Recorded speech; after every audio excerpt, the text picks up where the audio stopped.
If I recently graduated, I wouldn't be staying in the UK. Everyone is coming online and saying that the job market is cooked. But is it the fault of graduate job seekers, or are companies turning their back on the youth in the UK? Honestly, I think it's a combination of a lot of things, but as I see it, there are options. Let's talk about it. According to research carried out by the Institute of Student Employers, the ISE, 1.2 million applications were submitted for just 17,000 UK graduate roles in 2023 to 2024, and things don't seem to be getting much better. I know for me, when I was sold going to university, was because I was told they would make you extremely employable, even if you're looking to get into roles outside of your area of study. And for the most part, that was kind of how things were. We can't ignore the fact that Gen Z definitely have a much bigger issue that, in my opinion, requires government intervention. The factors that I think are leading to the issues we're seeing are threefold. One, AI technology is being implemented to do the groundwork that those who took on entry-level roles would have usually done to build up their experience and exposure to processes within an organization. There is a strong argument to say that this is a very short-sighted solution for cutting costs. With the aging population that we have in the UK, when large sections of the workforce do end up retiring,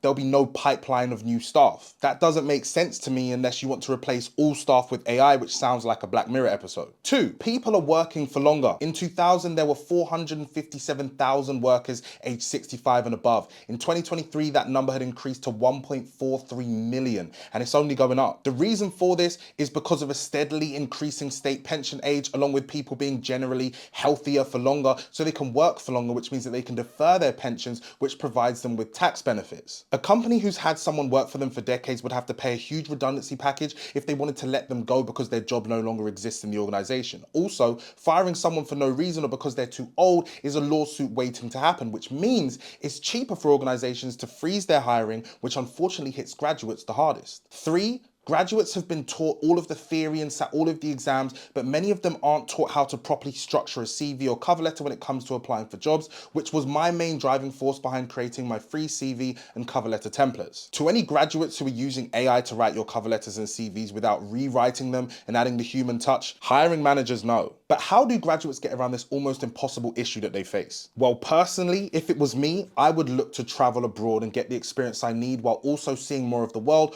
all while getting paid, along with getting real proficient with AI. It's better to run towards the future than run away from it. Countries that offer great routes for British graduates include mainly, but are not limited to, Canada, Australia, America, and Singapore. I mean, you could have had the whole of Europe to go and work with no restrictions, but you know, your parents and grandparents voted that option away. But my question to you is, do you think companies in the UK will ultimately end up paying a higher price for neglecting graduates in the pursuit of cutting costs? Let me know in the comments. If they wanted to teach you, they would, but they won't, so I will.